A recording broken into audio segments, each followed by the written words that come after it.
Hello and welcome to another LEGO Train MOC Showcase video. This is Daisy, the diesel rail car. It's not often I build diesels, but the fact that it's a Thomas character was the perfect reason to go ahead and make this. And it's also powered! This is also the first locomotive MOC I've made that is powered in about 4 years, maybe? Something like that.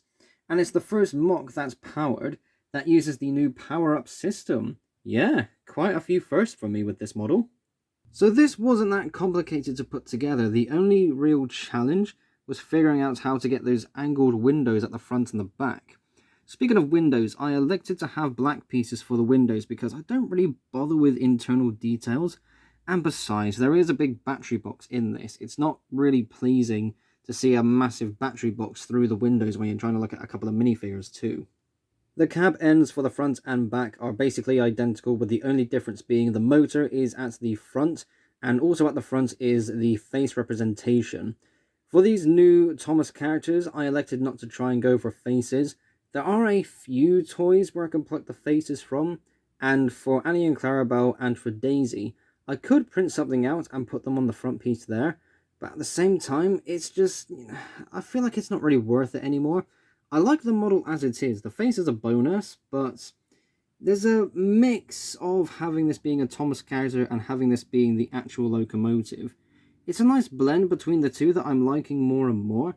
You can see with some of the earlier characters like Edward, James, etc., some of the really basic, first era characters. Having faces for them works, but for something like this, I feel this is just fine, And staying at the cab end for just a moment, you can see that the front window is slightly angled, and this was a bit of a challenge because I wasn't too sure how to originally go about this. Then I found out I had a couple of wedge plates in green, and that kind of set the tone for what I wanted to do. So you can see here with these wedge pieces and those cheese slopes, it kind of just came together in this shape. I don't really like any exposed studs, but this is fine. This looks kind of cool. I still have a big box of these 1x3 black slope bricks, so it's an excellent opportunity to use them here. I think some depictions of Daisy have this in grey, but again, there's no need to make a bricklink order for parts if I have something as a good substitute. And in order to access the battery box, I just open up this middle section of the cab roof here. It is a bit difficult to get into because I didn't really give myself anything to grab onto, but there's no studs holding it down, and you can see right there, there is the battery box. And we are good to go for a quick power demonstration. So despite this not being that much track, here it is in action, just temporarily. Oh yes, it's a working model, and that is very fun. But at the same time, like I said a moment ago, it does make sense as to why that is the case. Daisy is a diesel rail car, she does not run with any wagons, so this does have to be self-propelled. And at the same time, it's a very easy thing for me to hook up, so this all came together really nicely. So there we go, that is the end of the video, and there is my model of Daisy in all of her glory.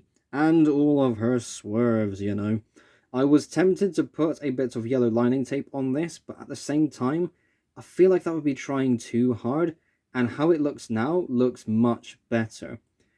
So it's quite interesting how this model came together. I never really clocked how popular of a character Daisy is. It's really cool to be able to build some diesels that don't take a whole week to figure out. They are called boxes on wheels for a reason, but there are some shapes that you do have to spend a bit of time on in order to get correct. And the real challenge wasn't necessarily powering it, because again, it's a very simple thing to begin with.